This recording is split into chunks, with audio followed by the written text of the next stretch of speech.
गायत्री महामंत्र एक बार मेरे साथ दोहराओ। ओम भूर्भुवः स्वः तत्सवितुर्वरेण्यं भर्गो देवस्य धीमहि धियो यो नः प्रचोदयात्। बात आत्मनिर्माण की चल रही थी, उसी बात को आगे बढ़ा रहे हैं। और आत्मनिर्माण की बात में एक बात कहना चाहूंगा कि जितने भी बीज हैं वो सब धरती पर उगते हैं। धरती पर ही उग करके बढ़ते फलते फूलते सारा अपने जीवन को इसी पर ही खपाते हैं। धरती का अपना एक गुण है, वो बीजों को अपने अंदर छुपाए रखती है, पर समय आने पर उनको उगा भी देती है।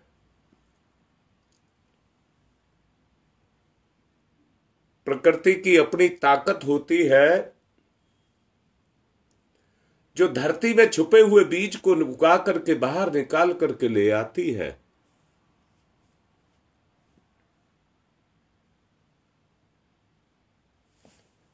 मैंने भी देखा है और आप लोगों ने भी देखा है। कहीं दूर धुआं उठता दिखाई दे तो देखने वाला बोलता है वहां आग लगी है।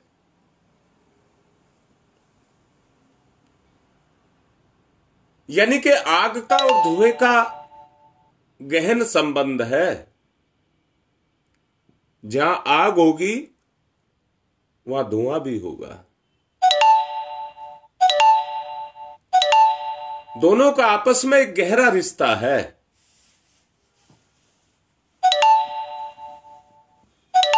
अगर बीज बोआ है तो अंकुर भी निकलेगा। बगैर बीज के अंकुर नहीं निकलेगा। अगर अंकुर निकला है तो बीज जरूर है।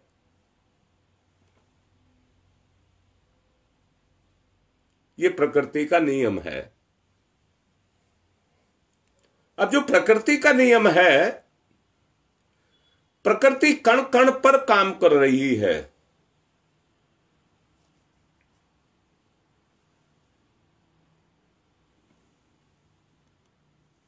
दोबारा से बोल रहा हूं, कल बात कर रहे थे, जितनी प्रगति होगी उतना ही दैवी अनुग्रह मिलेगा।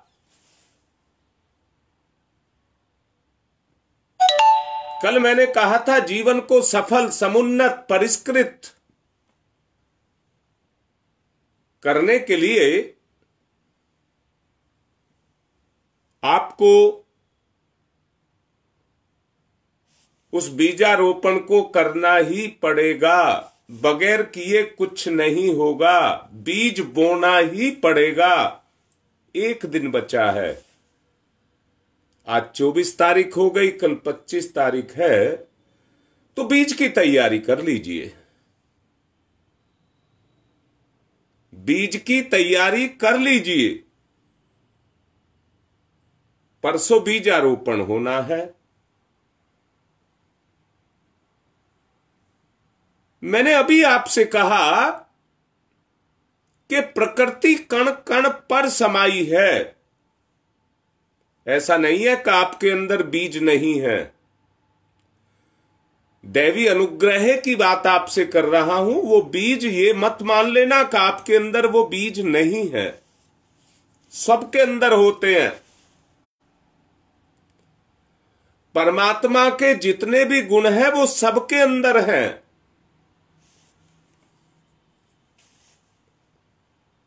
बस उनको जगाना है। बढ़ाने का और कोई रास्ता नहीं है। सिर्फ एक ही रास्ता है कि उसकी खेती की जाए। उसकी खेती की जाए, बस एक ही रास्ता है। इसलिए बीजारोपण के लिए तैयार हो जाएं।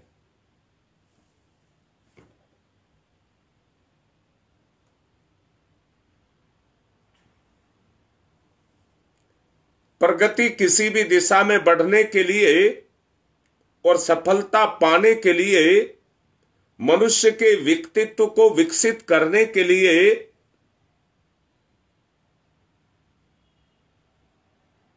उन बीजों का होना नितांत आवश्यक है।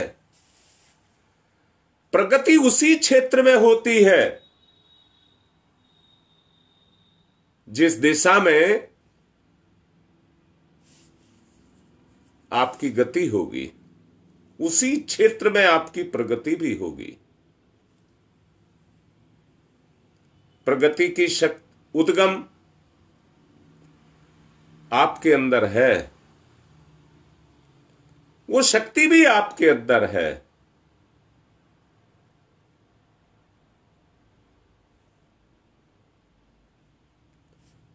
वो शक्ति जब क्रियाशील होगी आपके ऊपर, जब वो शक्ति, आप परम पूज्य गुरुदेव कहते हैं सूर्य की शक्ति जब जीव की शक्ति पर काम करती है तो उसका विस्तार करती है। अगर चिंगारी को भट्टी बनाना है, लघु को महान बनाना है,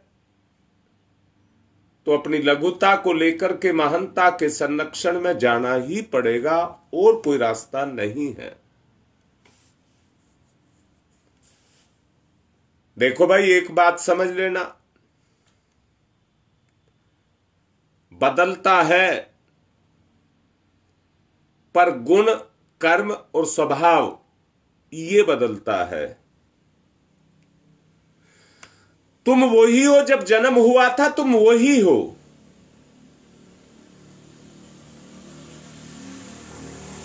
आज भी वही हो और कल भी वही रहोगे, परंतु जो परिवर्तन है वो गुण, कर्म और स्वभाव के अंदर है। अनेक जितनी सफलताएं आपको दृष्टिगोचर अपने जीवन में होती हैं, वो सब परमात्मा की देन है। संसार में तो जीव उलझा हुआ है। क्या उलझा हुआ है? उसने ये किया, उसने ये किया, उसने ये किया, इसमें ये जीव उलझा हुआ है। पहले अपने आप को सुलझाना पड़ेगा।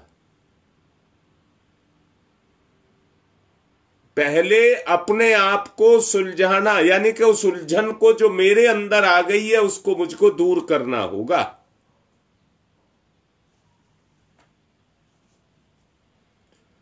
मनुष्य कुछ प्राप्त करता है, वो उसके व्यक्तित्व की कीमत अथवा उसकी चेतना की प्रतिक्रिया के ऊपर निर्भर करता है। अगर उसे सच्चा सहयोग मिलता है, अगर उसे सच्चा सहयोग मिलता है तो उस सच्चे सहयोग से ही उसका विकास होना शुरू होता है। सत्य में ताकत है। अभाव के कारण एकांकी सहयोग एसआई की भूमिका के अंदर ले जाकर के बैठा देता है।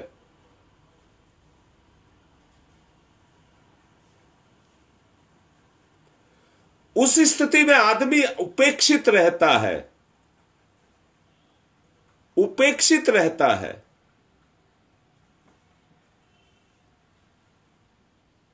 मात्र निजी पुरुषार्थ के बल पर जो सफलता मिलती है वो नगण्य है।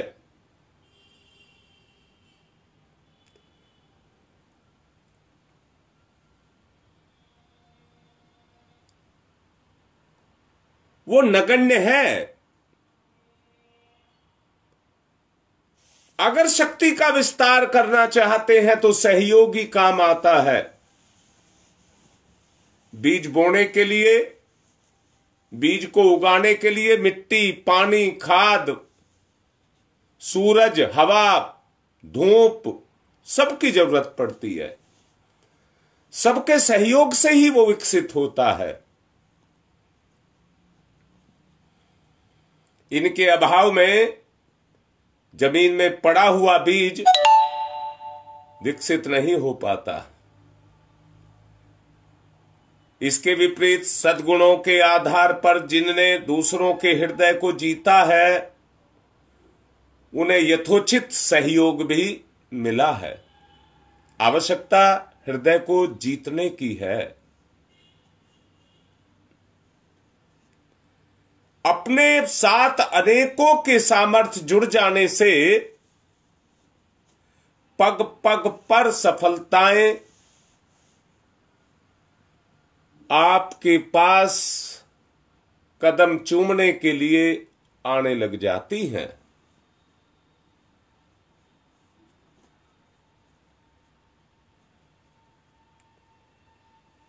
प्रगति का पथ इसी को ही कहते हैं। बीज में से अंकुर निकलता है,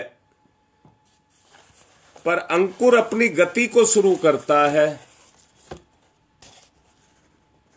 और संसार में अपना विस्तार करता हुआ चला जाता है। हम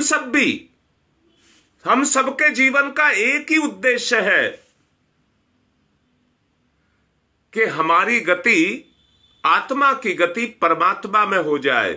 परमात्मा के सहयोग के बगैर और आपके समर्पण के बगैर वो गति नहीं होगी। वो गति नहीं होगी। जीव गति तो चाहता है, पर दुर्गति का कारण पैदा हो जाता है।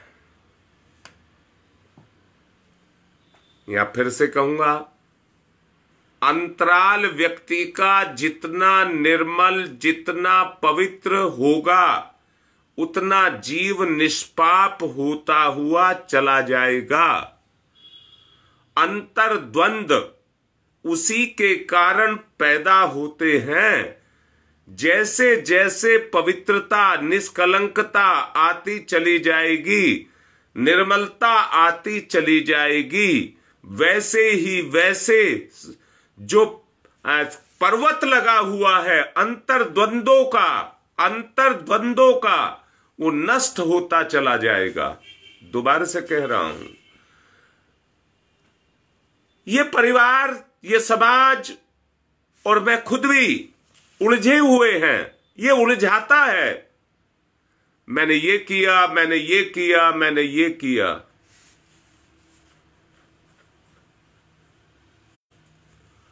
आदमी उस श्रेय को पाना चाहता है। व्यापार करने के लिए धन की आवश्यकता है। धन से पदार्थ खरीदे जाते हैं और उनका निर्माण करके उनको आगे वितरित किया जाता है। इस वितरण के आधार पर ही जितनी पूंजी लगाते हैं वो उसमें खपा देते हैं, व्यापार में खपा देते हैं। जब वो व्यापार में गति करने लग जाता है, व्यापार गति करने लग जाता है, तो मुनाफा अपने आप निकल करके आने लग जाता है। आपने ये सोचा हो कि मैंने इतनी दौलत इस व्यापार में लगा दी, मुनाफे के लिए नहीं, इंतजार करना पड़ेगा। पूंजी लगा देने से आपको फायदा हो जाएगा, लाभ मिल जाएगा, यह संभव नहीं है, परंतु इंतजार करना पड़ेगा, फ्लो निकालना पड़ेगा। अंतर्द्वंद निश्चित रूप से मन स्थिति में अनेक प्रतिभाएं, उनका सुयोग उसके अंदर छुपा हुआ होता है और सुयोग से योग बनेगा, योग से परिस्थिति बनेगी, परिस्थिति से घटना का निर्माण होगा और घटना परिणाम लेकर के आएगी। घटनाएं अनायास ही नहीं बनती हैं, ना दुर्घटना और ना घटना, ये अनायास नहीं बनती हैं। इनके पीछे कोई ना कोई तो चीज, कोई ना कोई तो शक्ति ऐसी है जो इनके पीछे अपने काम को कर रही है। पूरा संसार परिवर्तनशील है, चलता हुआ दिखाई दे रहा है, परिवर्तन दिखाई दे रहा है, परंतु उसके पीछे काम करने वाली शक्ति का नाम प्रकृति है। प्रकृति अपने काम को कर रही है, जीव अपने काम को कर रहा है। शरीर को कुछ नहीं कहा जा सकता, वो तो जड़ है। वो चेतना के कारण ही चैतन्य है और क्रियाशील है।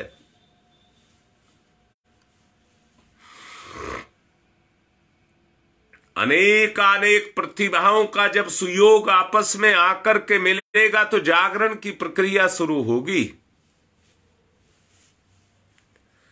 और दिन पर दिन तीक्ष्ण बनती चली जाएगी, जिसके परिणाम स्वरूप जो लक्ष्य आप निर्धारण करेंगे वो द्रुत गति से सफलता की तरफ बढ़ता हुआ चला जाएगा। द्रुत गति कहा है, करके देख लेना।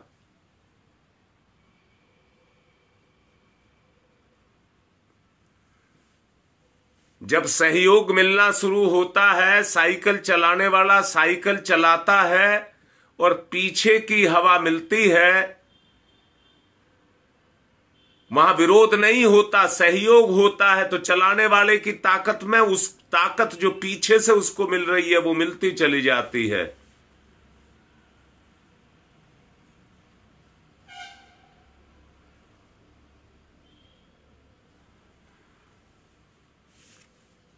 ऐसे ही जीवन में जब गुण कर्म स्वभाव को विरोध नहीं मिलता, कोई किसी की टांग नहीं खींचता, एक दूसरे की सहायता करता है, अपने को भी और अपनों को भी बढ़ने का मौका मिलता है। एक बात कहूंगा,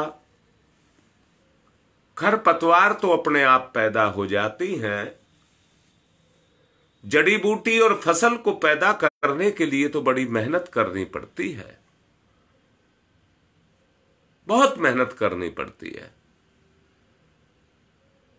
हमें भी उन तत्वों को अपने में पैदा करना है।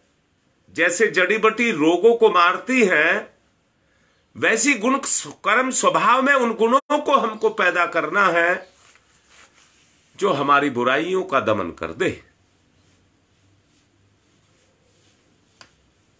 परम पूज्य गुरुदेव कहते हैं, सांसारिक सफलताओं का पर्वत और व्यक्तिगत उत्कृष्टता का तिल, व्यक्तिगत उत्कृष्टता का तिल अगर तराजू में रख करके तोला जाए तो सांसारिक सफलता का जो वैभव है वो आत्मिक सफलता के तिल से हल्का है, यानी कि वो तिल उस पर्वत से भारी है। क्योंकि ज्यों त्यों करके मिली उपलब्धियां बचेंगी नहीं, वो जैसे आई हैं चली जाएंगी। परंतु आप जानते हैं, अगर आपने अपने गुण में परिवर्तन कर लिया, अगर आपने अपने गुण में परिवर्तन कर लिया तो वो आज ही नहीं है, सदा सदा के लिए आपके साथ रहेगा, सदा सदा के लिए आपके साथ रहेगा। भौतिक सफलताएं मिलती जरूर हैं, परंतु आगे चल के वो घटती चली जाती हैं।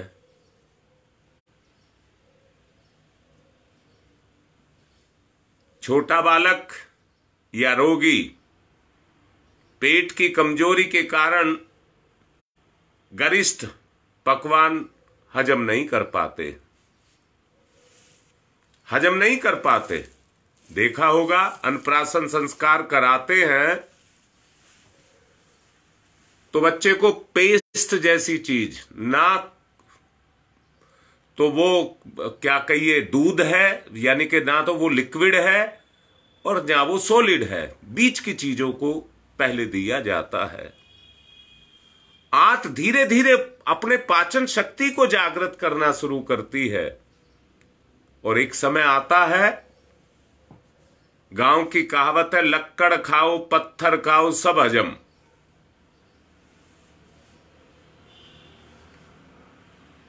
कुपात्रों के हाथ लगी हुई सफलता और संपदा देर तक ठहरती नहीं है,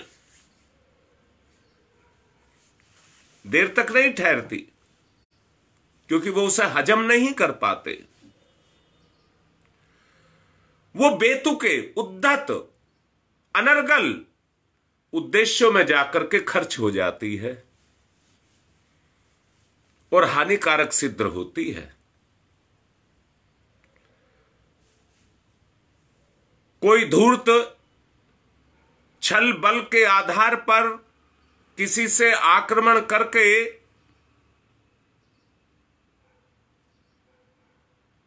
किसी के धन को हड़प ले, हां, उसमें उसको अपना फायदा दिखता है, उसको उसमें अपना फायदा दिखता है, परंतु वो टिकेगा नहीं। वैभवानों की संपदा, उनमें अनेक दुर्व्यसन छुपे होते हैं, बीज छुपे होते हैं और रईस के बच्चों को वो जाकर के लग जाते हैं और वो अपने जीवन में अनेक उपद्रव करते हैं, दुष्कर्म करते हैं।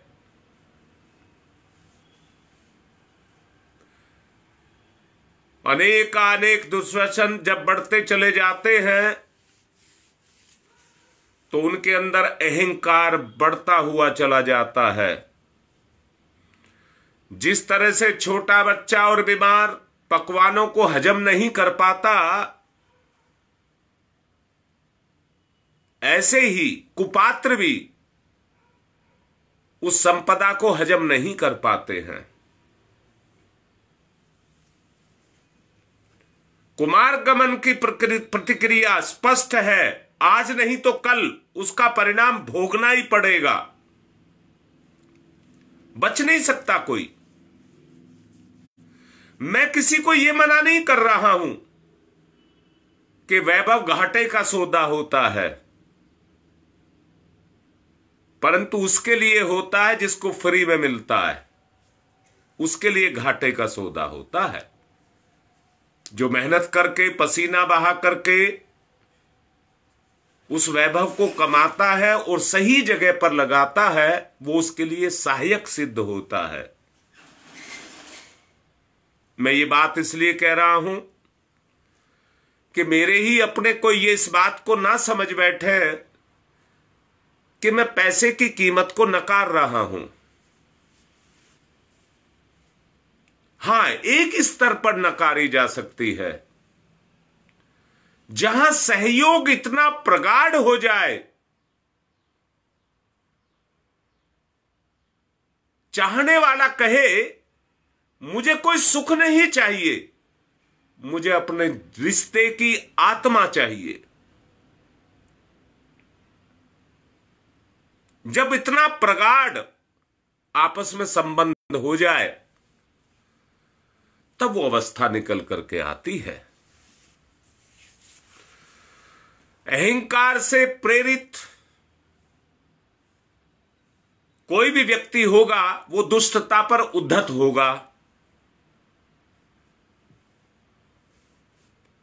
ऐसी स्थिति में मूर्ख और दरिद्र उस सुसंपन्न की तुलना में भाग्यवान प्रतीत होते हैं। जो पात्रता होने पर या ना होने पर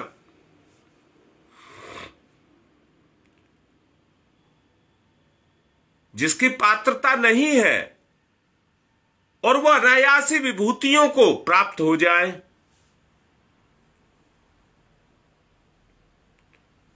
जान लेना ऐसे व्यक्ति दुर्गतिग्रस्त होते हैं और बेमौत बेतरह से मारे जाते हैं। आज तक का इतिहास उठा करके देख लीजिए, आपको सब स्पष्ट हो जाएगा। प्रगति, समृद्धि की पगडंडी कोई नहीं, केवल एक राजमार्ग है।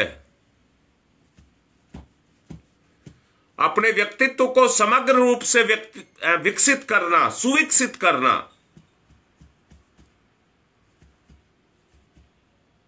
धूर्तता से सफलता का भोंडा खेल सदा से चलता रहा है। चमत्कार भी दिखाता है, पर अंततः औंधे मुंह जाकर के गिरता है और अपने ही मुंह को तुड़वाता है। दुष्टता का असहनीय दंड ऐसे ही लोग भोगते हैं। अनादिकाल से जो चला आ रहा है इतिहास का चक्र, वो हमें इस बात का प्रत्यक्ष साक्षी है कि जिसने जैसा किया है उसने वैसा भोगा है। यदि हम गंभीरता से अध्ययन करें,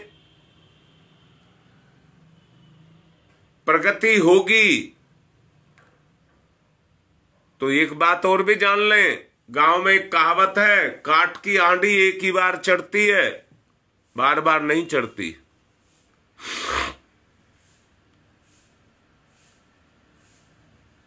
छल छद्म का आश्रय कई व्यक्ति कुछ समय के लिए अपनी सफलताएं पाने के लिए लेते हैं। समृद्धि को इकट्ठा करने के लिए संग्रह की वृत्ति उनके अंदर पैदा होती है, धन संपत्ति को जोड़ करके रखते हैं, परंतु आरंभ में तो उन्हें फायदा दिखता है, परंतु उसका अंत बहुत बुरा होता है। प्रकृति भी ऐसे अवसर बार बार नहीं, जो काठ की हांडी की बात कही, किसी को लूटने वाला एक बार लूट सकता है पर बार बार नहीं लूट सकता, क्योंकि उसकी अंदर की आंखें खुल जाती हैं। इसलिए उसको रोज नहीं लूट सकता वो।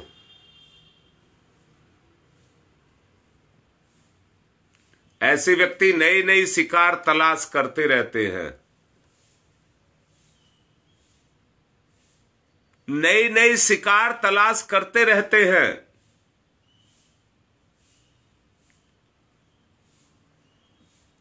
सफलता के नाम पर अपनी दुर्गति कराते रहते हैं।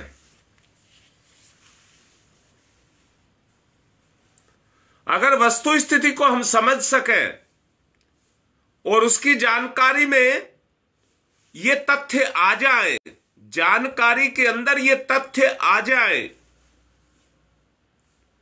तब वे भविष्य के खतरे को समझते हुए स्वयं सतर्क हो जाए और बच निकलने का प्रयत्न कर जाए।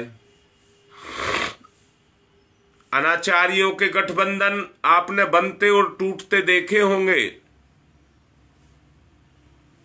परंतु कैसे टूटते हैं?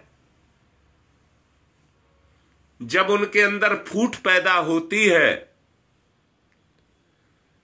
तो वही जो एक दूसरे को बचाते हैं, मर मिटने के लिए तैयार होते हैं, वही आपस में एक दूसरे की जान के दुश्मन हो जाते हैं और एक दूसरे की जान को ले लेते हैं। डाकुओं के गिरोह में फूट पड़ती है, फूट पड़ी के बर्बाद हुए। ये मैत्री बालू की दीवार के समान है। जब तक उसमें जल है, वो कुछ कण आपस में चिपके रहने के कारण जुड़े रहते हैं,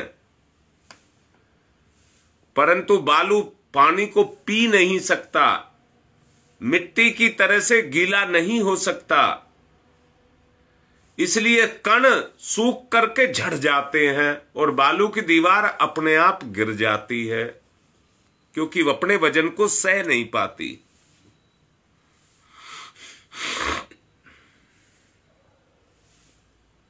इसी तरह से दुष्टता भी उसी दीवार की तरह से गिर जाती है। सघन आत्मीयता के लिए आदर्शवादिता के आधार पर मैत्री को अपनाना नितांत आवश्यक है। अन्यथा जिस दुष्टता का दुष्ट लोग मिलजुल करके एक दूसरे के विरुद्ध प्रयोग करते हैं, उसी हथियार से आपस में लड़कर के महज छोटे से स्वार्थों के लिए एक दूसरे की जान ले लेते हैं। आमतौर से यही कुचक्र रचने में संवेद घटक अंततः आपस में ही टकरा करके दुर्भिसंधियों के द्वारा एक दूसरे के विरुद्ध रचे जाते हैं। परस्पर एक दूसरे पर उनका प्रयोग किया जाता है। ऐसे ही अनेक कारण हैं जिनके कारण सफलता अब तक कोई कुचक्रों के रूप में उस आधार पर रची गई हैं। स्थिर संपदा और महत्वपूर्ण सफलता के अधिकारी वो नहीं बन पाते। यदि ऐसा ना होता तो उसकी बुद्धि, प्रखरता और व्यवहार कुशलता के कारण दुष्ट और दुरात्माएं कितनी सफलताओं को प्राप्त कर गए होते। न जाने कितने ऐसी उन्नति के सिंहासन पर विराजमान हो गए होते। जितने अहंकारी हुए हैं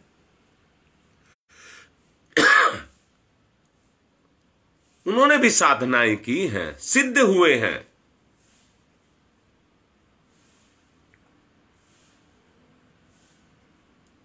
दुशासन, दुर्योधन, कंस, रावण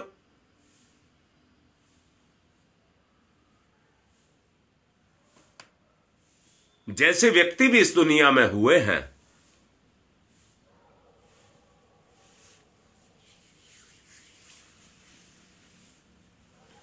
क्या उनकी साधनाएं नहीं थी? क्या उनको सफलता नहीं मिली थी? पर टिक नहीं पाई, टिक नहीं पाई। बाद में इतनी दुर्गति हुई कि बेमौत मारे गए। बेमौत वो मारे गए। प्रगति समृद्धि की पगडंडी है।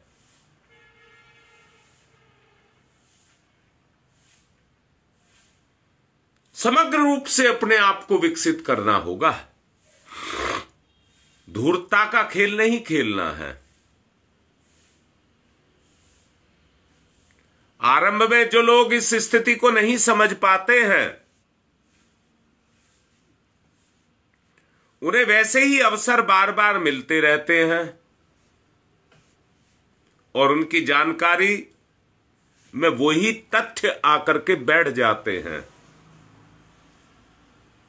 पुण्य, भक्ति, परमार्थ सब लोग करना चाहते हैं, परंतु भौतिक वैभव की जो समृद्धि है वो बार बार उनकी टांग पकड़ करके खींचती है। इसी के आधार पर जब अंदर की वैभव की इच्छा अंदर शक्ति के रूप में बनी रहती है, तो वो पुण्य परमार्थ में अपने उन कुचक्रों को क्रियाशील करते हैं। अनैतिकता के आधार पर जो बालू की दीवार अभी आपसे बात की, वो ठीक उसी तरह से टिक नहीं पाती और गिर जाती है।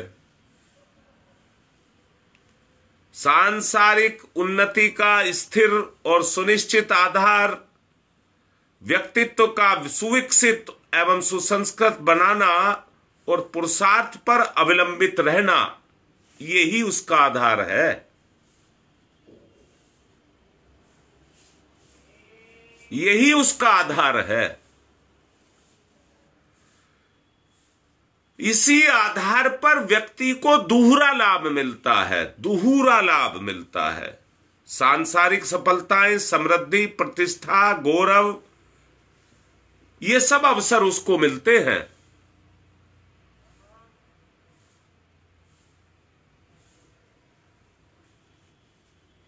ये सब अवसर उसको मिलते हैं। भौतिक सफलताओं उसको मिलती जाती हैं, साथ ही अनवरत रूप से अभ्यास से अपनी अंतः विभूतियों को निरंतर जागृत और समुन्नत बनाने का और उन पर चलने का लाभ उसको मिलता है, जिसकी तुलना में भौतिक सफलताओं का सारा वैभव तुच्छ तुच्छ धूल के कण के समान बन करके रह जाता है। ये सबने देखा है इस बात को।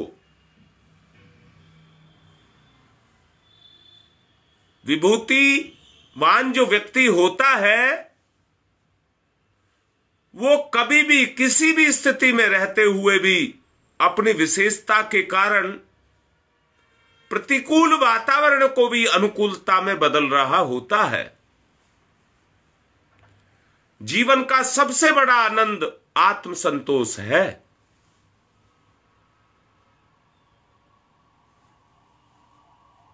इससे बड़ा कोई संतोष नहीं है। और जिसको ये मिल गया उसका उद्धार हो गया, उसका उद्धार हो गया। ऐसे व्यक्ति महामानवों की लाइन में बैठते हैं। ऐसे व्यक्ति भटकते नहीं फिरते हैं, महामानवों की लाइन में उनकी गणना होती है। चरित्रवान और उदार प्रकृति के मनुष्य महामानव बनते हैं और इतिहास में प्रसिद्ध होते हैं।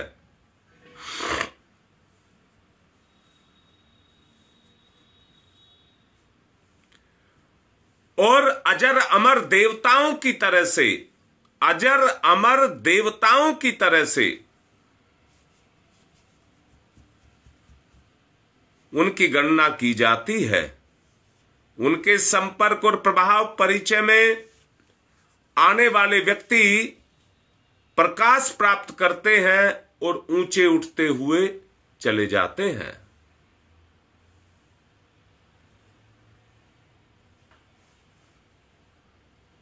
झाड़ झंकारों का सुगंधित हो जाना तभी संभव है जब चंदन का पेड़ उनके कहीं पास हो।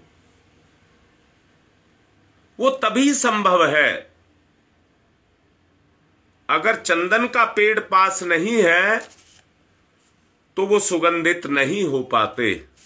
वो प्रभाव है, वो प्रभाव है।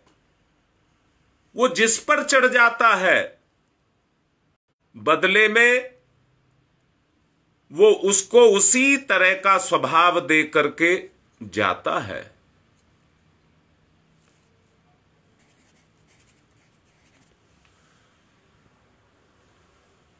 इसलिए उस स्वभाव को हमें अपने अंदर उतारना पड़ेगा। उस स्वभाव को हमें अपने अंदर उतारना पड़ेगा। अपना स्वभाव वैसा हमको बनाना पड़ेगा। पड़ेगा तो हमारा जीवन ही चंदन के समान हो जाएगा। अच्छी संगति में बैठने वालों को अच्छे संपर्क के कारण उनमें वो गुण पैदा होते हुए देखे गए हैं। इसके उदाहरण पग पग पर भरे पड़े हैं। जिस पर सारा संपर्क क्षेत्र श्रद्धा के भाव भरे पुण्य अनंत रूप से बरसाते रहते हैं। स्वर्गलोक का निवासी देवता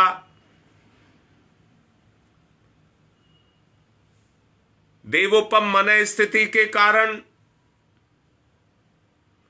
अपने अंदर उठने वाले कुटिलता के भाव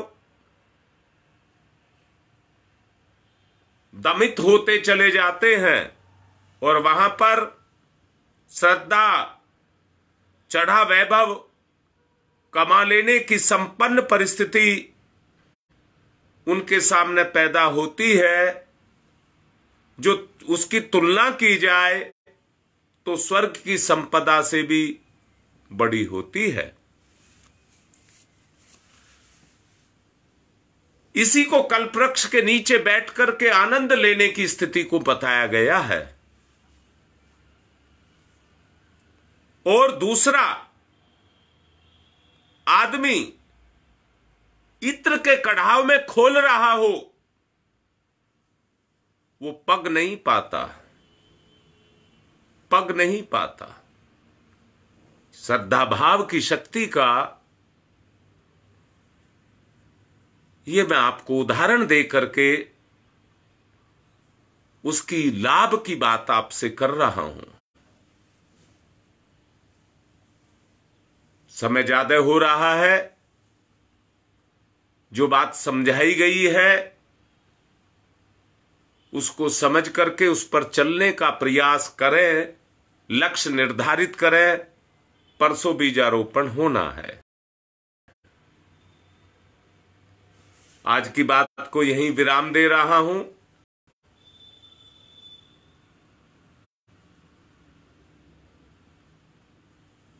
और ये बिटिया अभी लिख रही है अपना नंबर रूपाक्षी, मैं अभी जोड़ रहा हूं। आज की बात यहीं पर संपन्न। ओम शांति ही शांति ही शांति ही।